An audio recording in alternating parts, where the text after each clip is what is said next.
Hey there. Have you ever wondered how miscommunication happens? Brad Sugars, my friend, says that communication is the response you get. So if you're not communicating with somebody, you're probably not getting the response you want to get. Maybe it's a coworker, maybe it's a employee, maybe it's just a family member, and you just can't seem to commit. Well, one of the things to look at is there a disconnect in learning styles? Are you communicating in a language or in a way that doesn't fit the way that the other person learns? So let's look into the learning styles a bit. We used to talk about the three learning styles, and there's been a fourth one developed, and this came out of some education. Been doing a little bit of research in the education field. A lot, this is coming from people who teach students every single day. And so the four types of learning are: there's visual learners, people who prefer to learn by seeing; auditory learners, people who prefer to learn by listening; and kinesthetic learners, the people who prefer to learn by doing. And then there's a fourth one that's been added, which is reading, writing learners. And these are people that would prefer to read something or write it out, and they need to look at it in text formation. So those are the four basic learning styles or way people prefer to learn. Now, everybody's kind of all of those, but you have a preference of learning. So let's dig into it and how that might happen. So a visual learner obviously learns by looking, by seeing. Estimates range on that to 40% of the population. Some estimates have it as high as 65% of the population prefer to learn visually. And I think that is because of all the screens and the TVs and all that sort of thing that we have now that we get into. So, but if you're dealing with a visual learner, there's a lot of ways to do it. Now, part of it is to understand these, you need to be listening to how they are. Sometimes you can tell by the way they dress, but most of the time it's through listening. They'll use words like see, seen, look. For example, if they saw a car wreck, they would say, "Hey, did you see the wreck? I couldn't believe it. It was a very bright day. There was a red car hit the green car." You see, it's all colors, it's all things. So if you're teaching someone who's a visual learner, you're going to want to teach them through with props. You want slides, you want videos, you want colors, you want brightness, you want all kinds of, you want something that will stand out.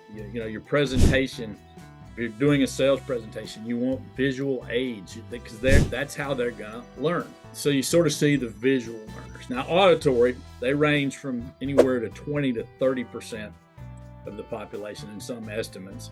And these are people that prefer to learn by listening. Now, this is me. I prefer to learn by listening because the language that you would hear an auditory describe a wreck would be, "Hey, I first heard a screech and then the big crash, and I couldn't believe the crinkling of the sounds as the metal hit the pavement." You see, using languages there.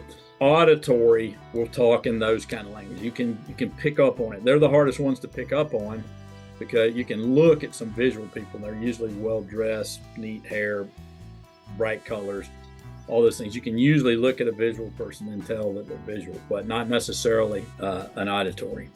So communicating with an auditory person, like for example, to know if you're auditory, I don't really enjoy looking at YouTube videos. I love listening to them. Like, I can walk for miles listening to podcasts and auditory. I prefer to get my learning that way. If that's you, then you're auditory. If you're a visual, for example, and you're dealing with an auditory, you have to change the style of how you're going to deal with them. If you're an auditory dealing with visual, same. You've got to use props. You got to use videos. You got to use all kinds of things. Now, kinesthetic, that's people that prefer to learn by doing. They're more feeling. So the languaging they would have would be, they like comfortable things. They're feeling things. They would say things like, "This seat is uncomfortable in this sports car." They're more like for the comfort. They would hate riding in a Jeep, for example, because it's a little bit bumpy. It's got a stiff suspension. Kinesthetic people, you're going to have to show them. I had an employee who was very kinesthetic. In fact, he was close to illiterate. He was a very good auditory because he listened very well, because he had to survive in the world. And if you taught him something and let him do it and felt it with the hands, he could do it over and over and over again. He was very smart. He just never really learned to read and write very well. And so had to teach him kinesthetically on how to do things. Now, the fourth one is reading and writing. They need to see things in writing on paper. They'll usually make lists. They'll take a lot of reading, right? I'm a somewhat reading and writing person. Like I'm auditory, I'll listen to somebody, take a bunch of notes. It helps me to see it down.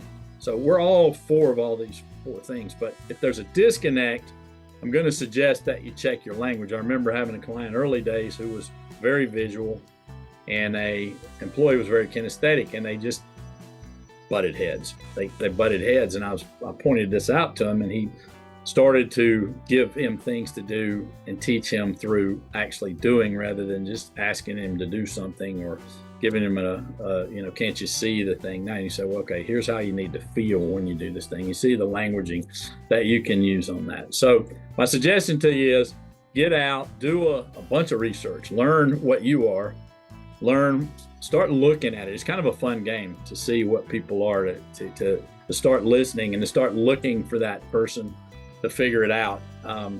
And let me know how you go. I'd love to hear from you. It's a very cool concept. Remember, when you're teaching other people, or when there's a teachable moment, you need to be communicating in their language.